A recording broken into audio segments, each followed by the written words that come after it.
Hello, everybody, and this is a good morning in Lithuania, but in Australia, that must be an afternoon. Hello, Marion. Hello. I'm so glad to be here. Yes, it's middle of the afternoon here. So today I have a very special guest, special for me also personally, because Marion, you don't know about it, but you've been inspiring me since for the last 7 years, I believe. As you have been inspiring so many parents all around the world for already quite many years, but you will tell about this.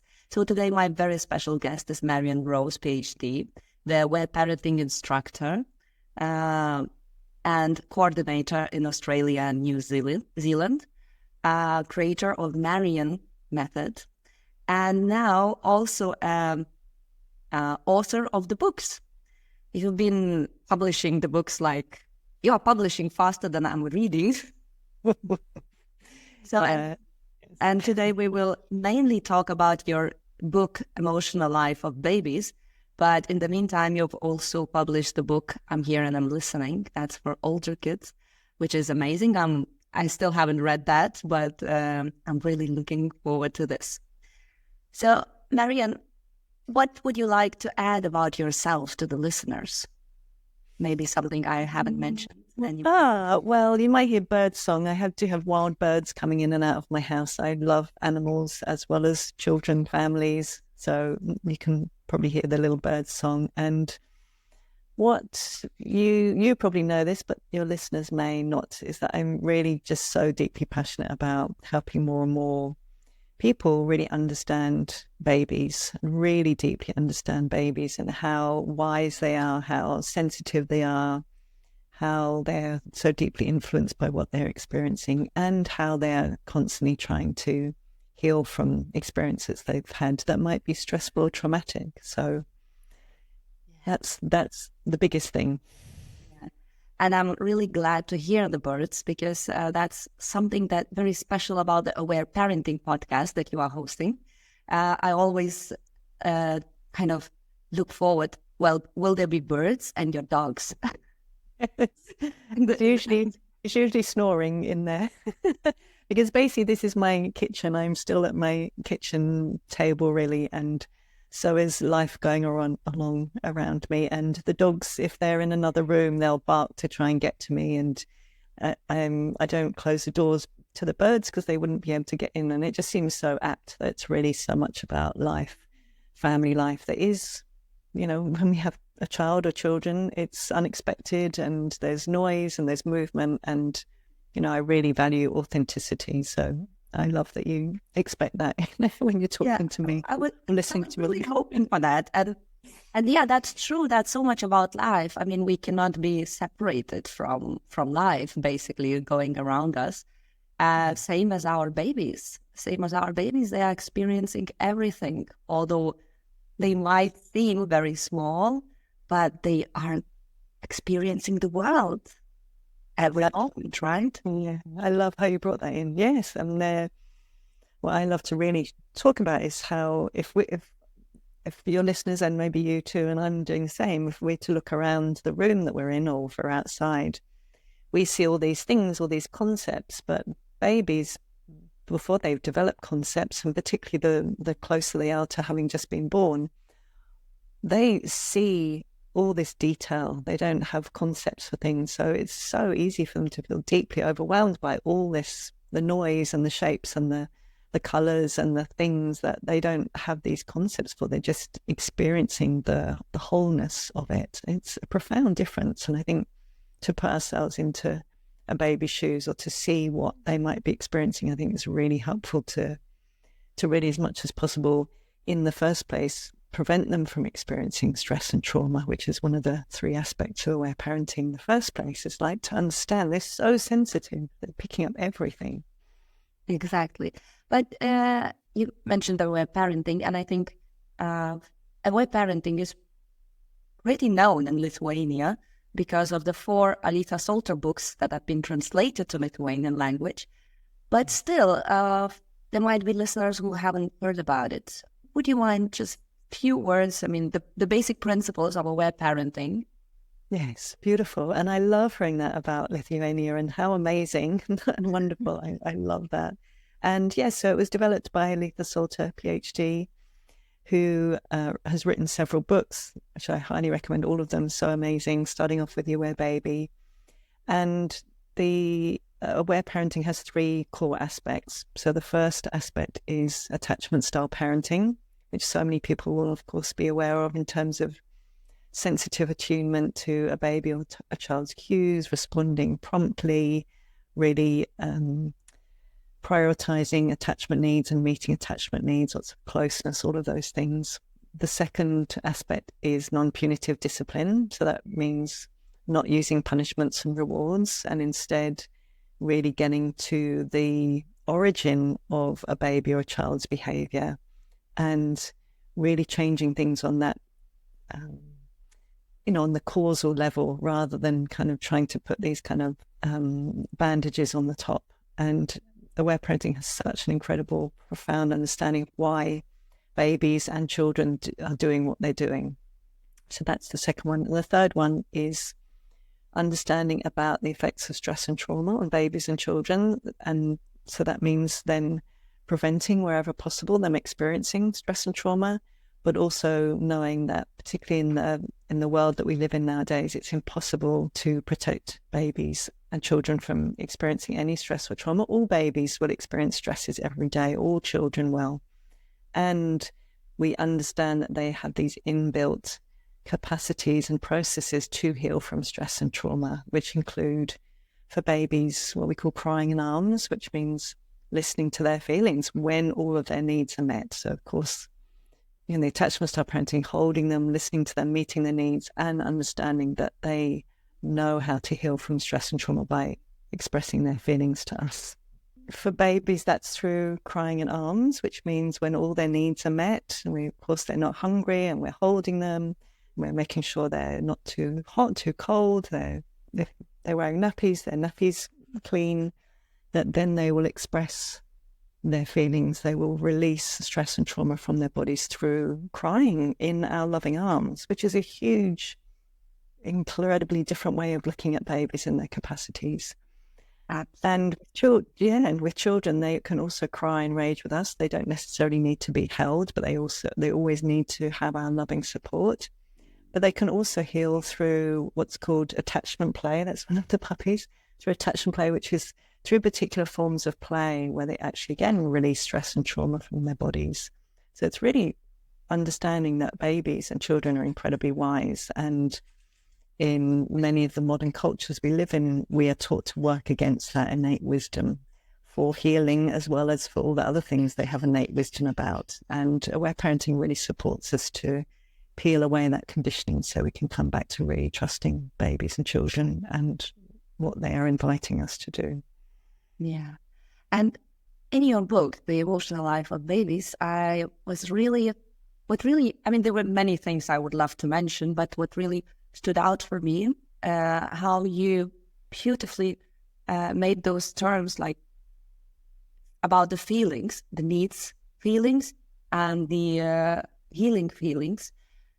And I understand this is not an official Aware Parenting term, but it really puts a completely different light about the babies, especially about the babies, because we are taught that they only have needs. And if otherwise they are crying, then we need to do something to stop the crying.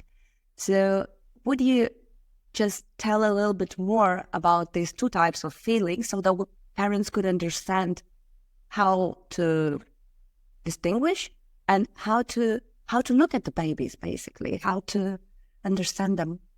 Yeah, beautiful. I really love that you enjoy those terms. Yeah, I really like to find ways of helping parents see things even more clearly and simply. And so it's really understanding that all babies will have uncomfortable feelings when they have unmet needs, just like all of us, that we're the same as adults. And so they will feel uncomfortable in their bodies, and they're trying to communicate that discomfort. So obviously if they're hungry or they're uncomfortable or they're too hot, too cold, whatever it is, they will communicate that. And for babies, of course, they might start moving and wriggling and making noises, and eventually if we don't respond, they will start crying. But in our culture, we tend to think exactly as you said, that that's the only reason for crying. So if a baby's crying or is agitated in some way, we are taught in this culture that there must be some unmet need. So we will keep going until we've apparently met that need. But what will often happen then in that case is, because if we don't understand there are healing feelings, we will often actually be distracting babies from healing feelings, because we will think, oh, you know, they just need to be jiggled or rocked or moved or bounced or given a dummy, all of these things which seem to be, and you know, of course, with so much compassion for all of us as parents, and you know, throughout the book I talk about this. This is my invitation is for us all to drop what I call the emotional sticks and not to judge ourselves. This is really hard because most of us were not brought up in this way, and most of us don't live around other people who are parenting this way. So it's a massive learning curve to say, okay, there are these needs feelings, but there are also healing feelings. And all babies will have these, even if they've had a beautifully calm birth, even if we're carrying them everywhere and we're co-sleeping. It's normal and natural for them to have these healing feelings. And in terms of differentiating needs feelings from healing feelings, I keep saying healing feelings is one of the biggest and hardest things in aware parenting. And it really comes through understanding the theory and increasingly really observing babies. So what we can do is, when we start to know what to look for, we can see, for example, perhaps we think our baby is uncomfortable, and we start jiggling them and rocking them and they stop crying, or perhaps we've only just fed them recently but they're starting to cry, so we feed them again. If we're really truly meeting that need, we'll be able to tell by how they are in their body, and usually that's two things. One is their muscle tension or relaxation, and the other one is their eye contact. So what we're really doing here is we're differentiating between the true relaxation that comes when a baby's needs are met, and more really dissociation, mild dissociation, which is what's happening is when we're actually not meeting a need, we're actually suppressing their healing feelings.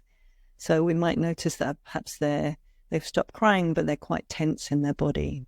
Or perhaps they've stopped crying, but they're kind of quite almost like, I don't know if the term spaced out is used anymore, but, you know, they're not quite here. They're avoiding our eye contact. So these are ways that we can start to tell, looks like maybe I wasn't meeting a need. It looks like actually I was distracting them from their very real feelings.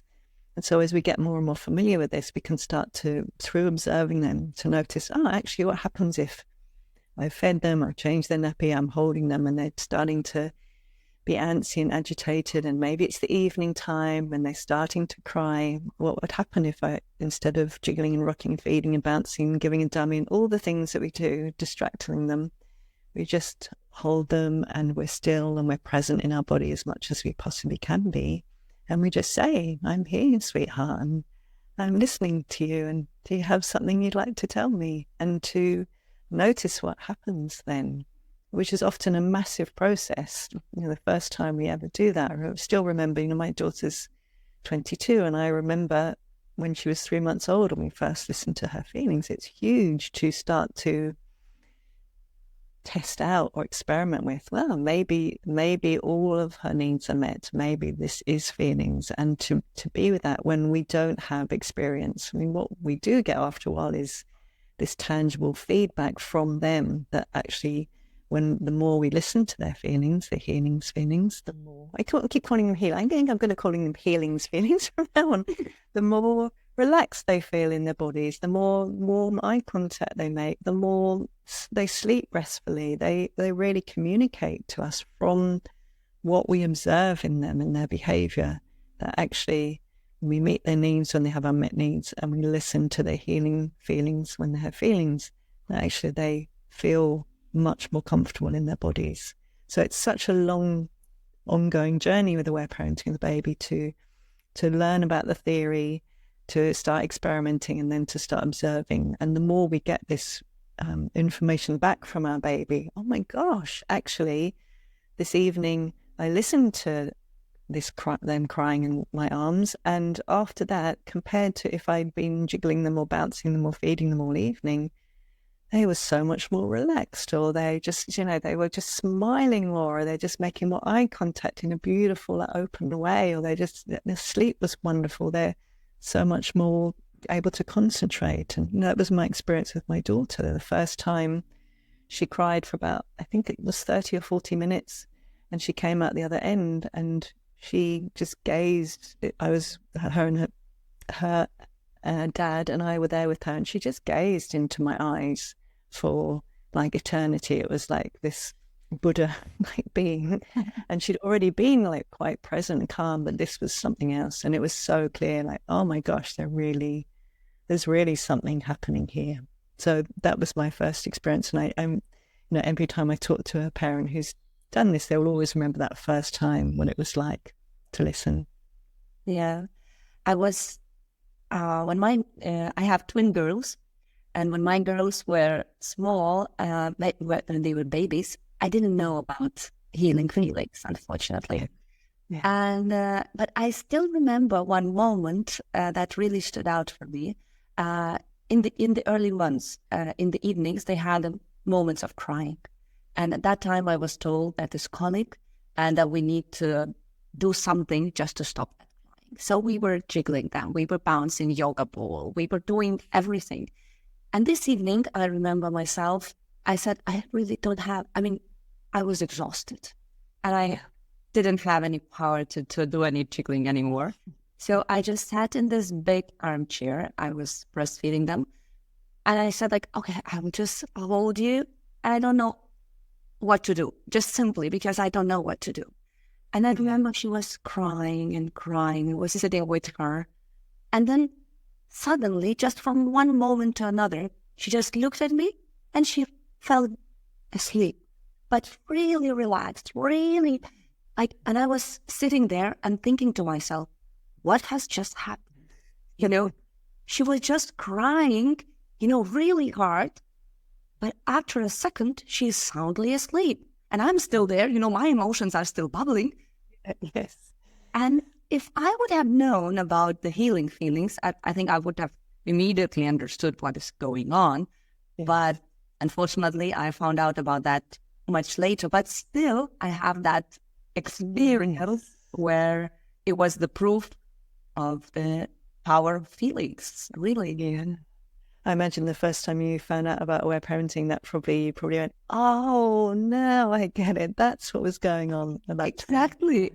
That was this way. And that brings me a little bit to another question, which I often hear from parents when I am talking about listening to the feelings. And they always ask me, but if that is so good, if that is so, useful, why nobody is talking about this? Or why not every doctor, when we go to the baby check, why don't they tell us, there are two types of crying, there are, why is that? Do you have any theory on that? It's a really interesting question, isn't it? And I'd love to hear your thoughts, because I know for me right from the beginning, having come from reading books like The Continuum Concept way like a decade before I became a parent, and always been curious, like, is it that humans did understand these two types of feelings, and maybe there are still some cultures who do way back in the midst of time, and this was forgotten, perhaps even with industrialization, all the things, colonization, all the things that happened? Or is it somehow something that hasn't really actually been understood before about human beings, and we're learning it for the first time? And I guess I tend to slightly towards the possibility that it was known and that we've forgotten about it, just because occasionally I often talk to people who have a different lineage and perhaps have a more indigenous lineage, and I ask them, and I have heard from a few people saying that was something that did happen in the culture, but perhaps when colonizers came along into their culture, they didn't share everything about what was really going on, and certain things were hidden from the anthropologists and so on. So it's still something it's such vibrant and important question, I think, isn't it? And I'd love to hear if you have any thoughts. Maybe you already shared that on your podcast, but it's such an interesting question. This is also a mystery for me, because I think that there is like, when people ask me, and I always say, like, in certain, people who are interested in certain things, it's like we talk about it, but it's not enough. It's probably not enough to go to the level where like everybody knows about it. So it's probably, but I always was thinking, is there some kind of, I don't know, we were so desperate about stopping the crying. We invented all the dummies and, the prams and all these things, some entertainment for the babies from the early days so they don't cry. So I think that we were like, as a culture, we were going the other direction for a long time. So now we have a chance to come back, basically, to what's more natural. Yes. Yeah. And I think the other thing to hold in mind, that I think in more indigenous ways of living, that I think my theory is that there would have been often less stresses for babies. I mean, of course, there might have been survival stress and, I don't know, saber-toothed tigers and so on. But in terms of like the amount of stimulation that even just if we have I don't know, we're minimalist or something, but just living in houses away from the earth and the seasons and ancestors, and just being in houses with kind of modern technology, even if we keep that to a minimum, I just also wonder whether there's just so much more stress for babies and, all the other things that go along that you talked about, that we've created in this paradigm that we think are necessary for babies and during birth, and all of those things, that means that this is much more important than it used to be in cultures that were living close to the land, and where most babies probably didn't experience much in the way of big trauma.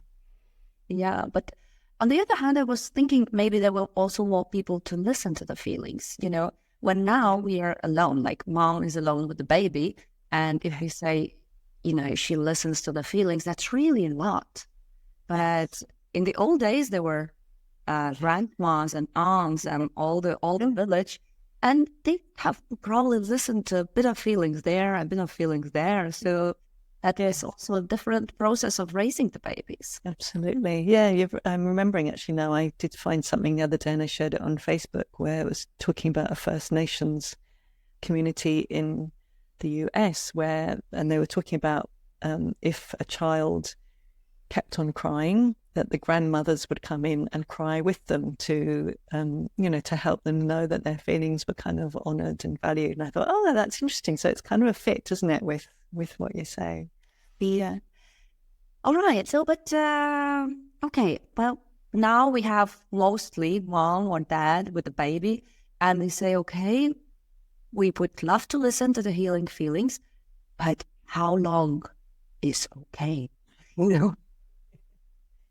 Yes, it's the very big question, isn't it? And I think most of all this question comes down to us and what shows up for us, because babies in their innate wisdom will, if we knew about this from birth and we'd been brought up in this way and we had a whole community around us who were all listening to feelings of babies and children and adults, we would just trust that babies would know how long they needed to cry for, as well as, when they were hungry and when they needed to wee and poo and all of that.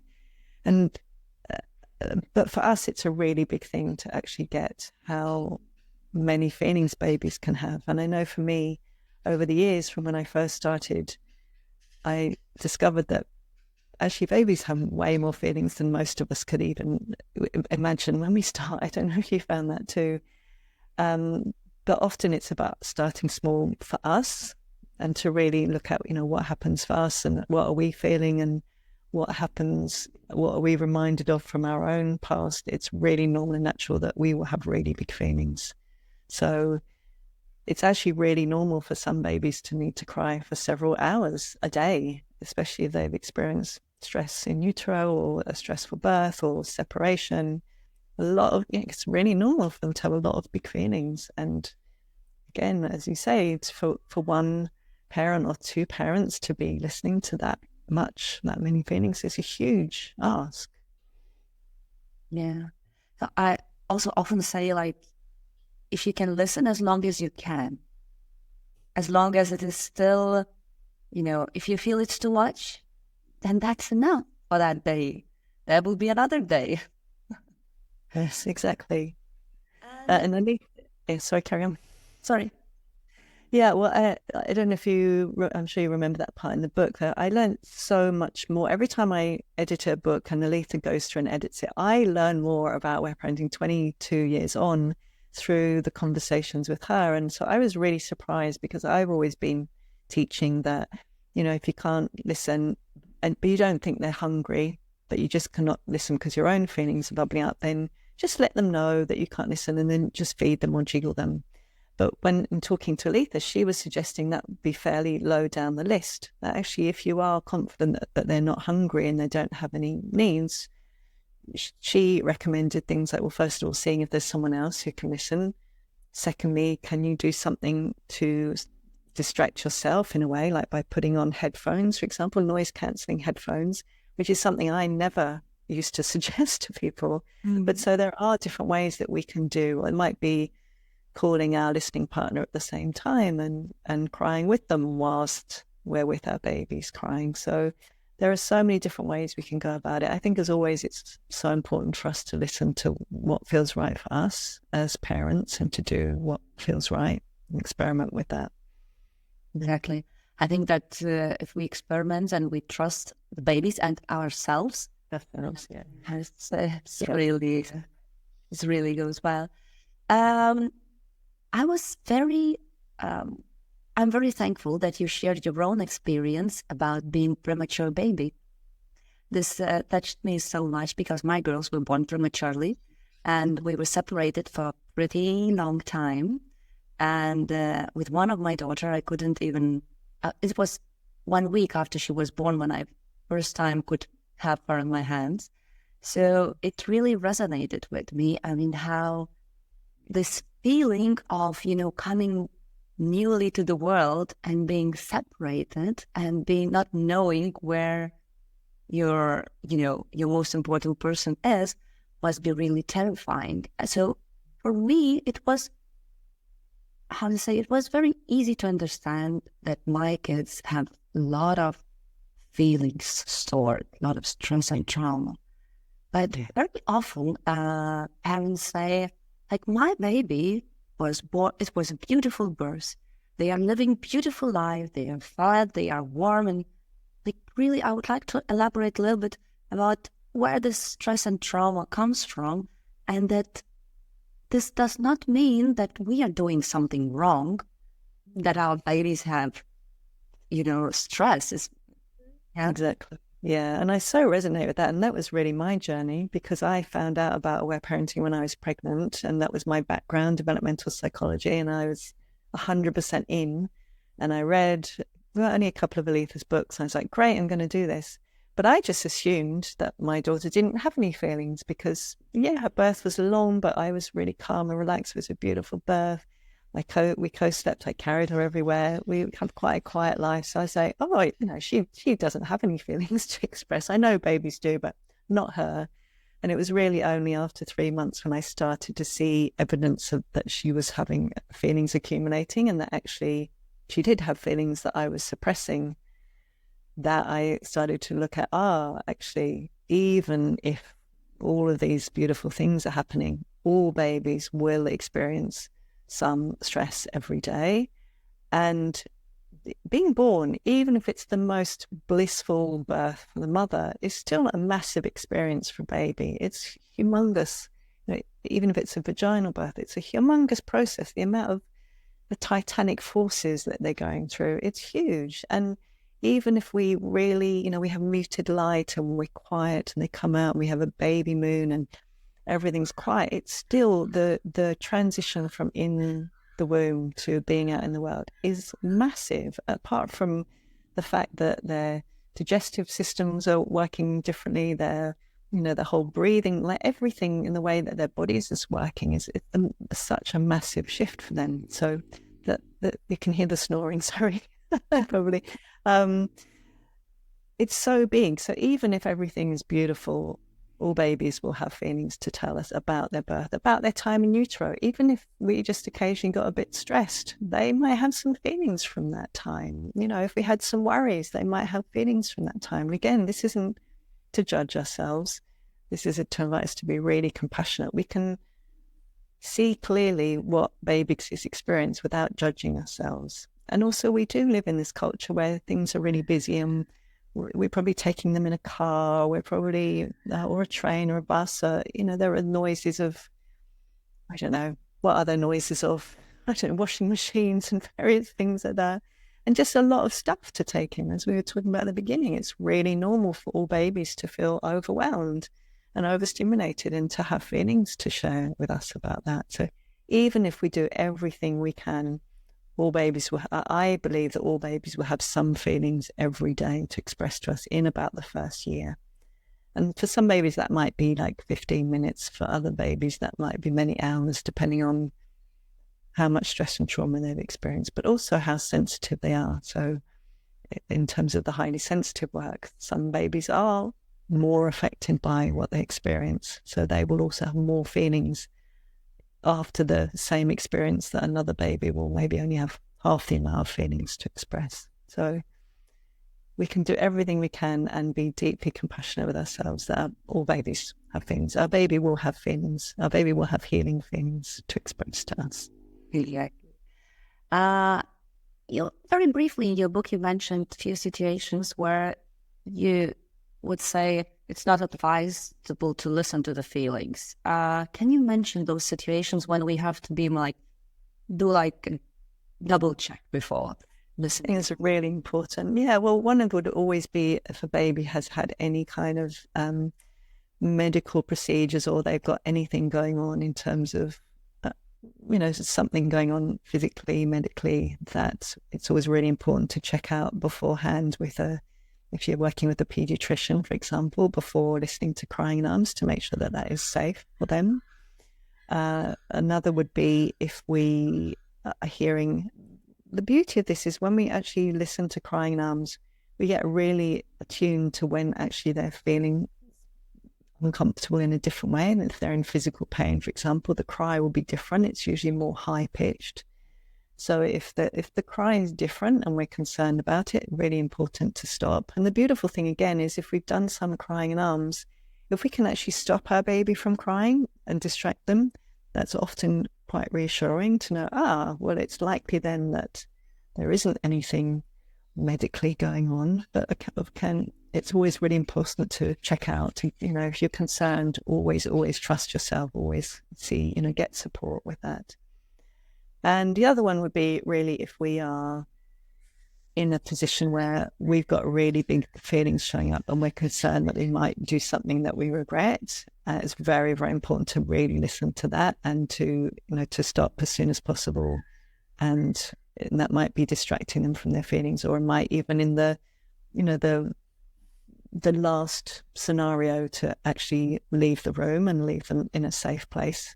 Because, of course, it's preferable that they're on their own rather than we hurt them in some way. So those are some of the things. But again, as we've been talking about, so important to trust yourself. If you feel concerned, it's really important to, share your concerns with somebody and check out, is that concern accurate, or is it our own feelings bubbling up from the past? And talking about our own feelings, I think it's also important to have some support on that. Because, we are told, we want to listen to all the feelings our babies have, but we don't also have the feelings nobody listened to. So it's so important also to have somebody to listen to our feelings, right? It's so central to be able to listen to even a child's feelings, but particularly a baby's feelings. And especially if, you've gone through something like you went through with your daughters, to actually, because when they're crying to heal, it's common that we will also tap into that similar experience. So if a baby's crying in relation to their birth experience, or if they have been separated, because we are so attuned to them, it's very likely we will tap into our feelings of that time too. But it's also really normal and natural that we'll connect in with our baby feelings from when we were babies that never got to be heard. And that can feel really overwhelming. It's really normal and natural for us to feel overwhelmed by those feelings when we're not used to being with them. So having multiple listening partners, aware parenting instructor support is so vital with this journey, isn't it? And especially our logical mind is also making tricks out of that, because when we listen, and we've probably read about listening to the feelings, but when we listen, our logical mind is also, but that cannot be true. This, maybe I'm doing something wrong, so this is also quite tricky, isn't it?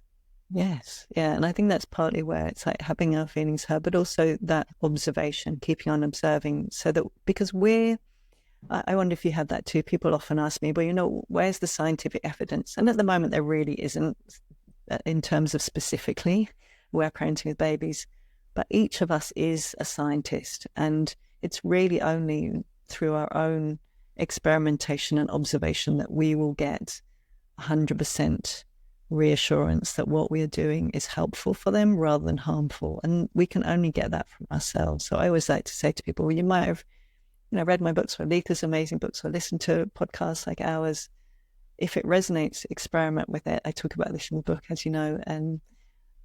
But if at some point it's not a fit for you, or you're not seeing the kind of results, I don't really like that word, but you're not seeing this, I invite you to go back to the drawing board. Maybe you want to pause a bit. It's so important to really trust yourself and to observe and to be doing this experiment.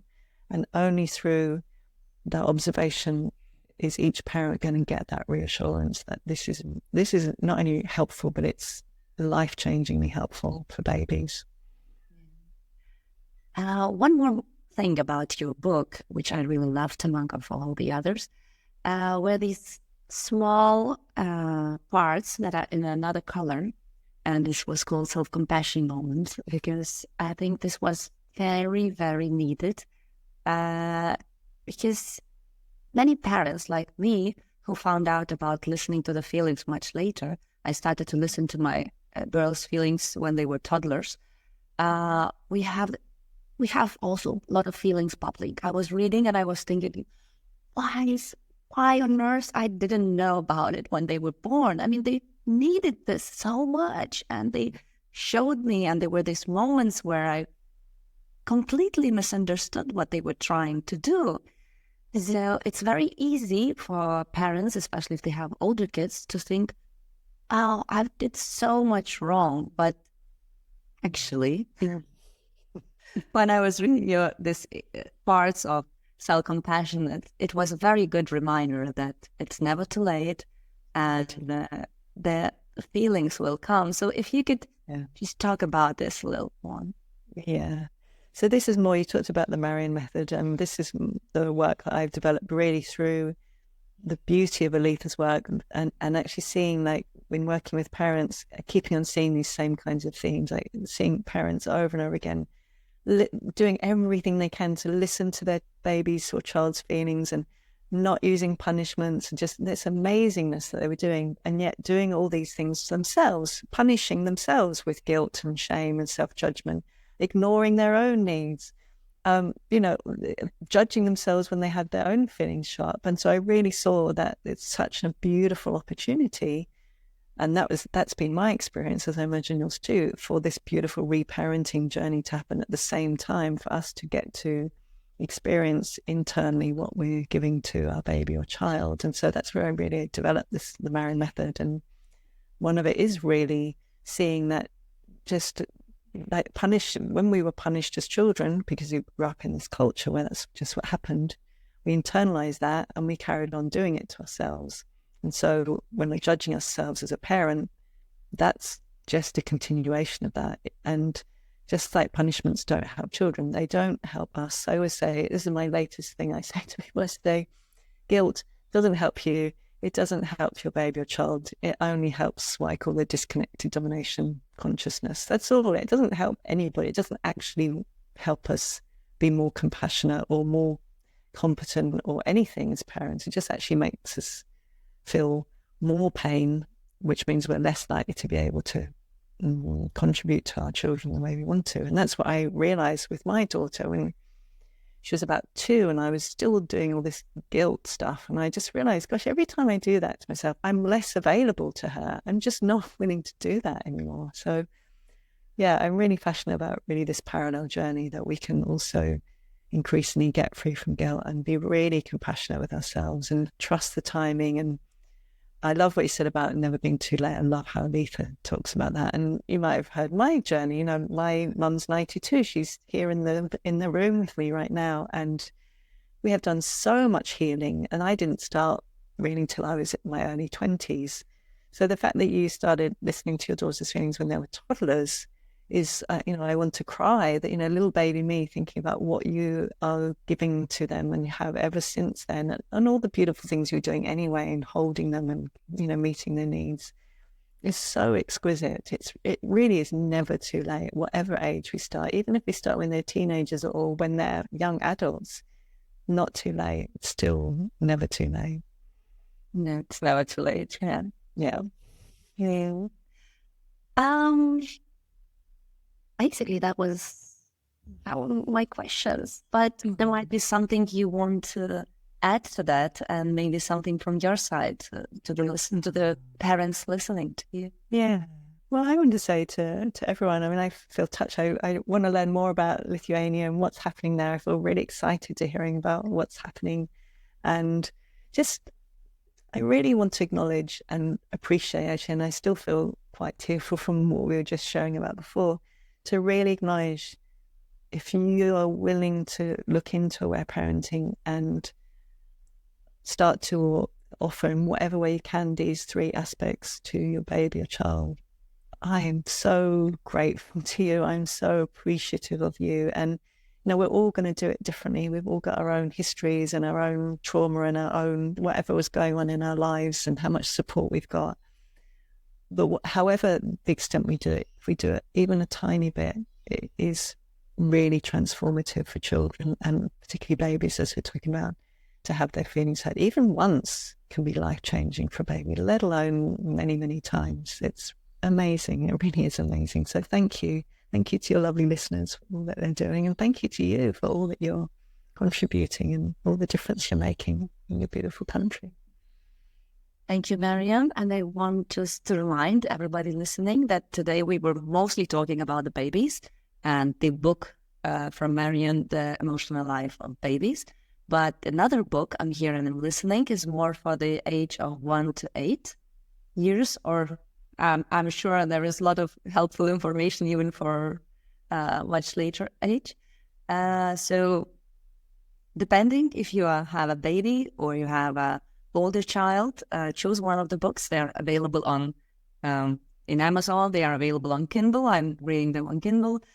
So just grab one copy and start your journey. Thank you very much, Marion. Thank you. Oh, thank you, lovely. Thank you.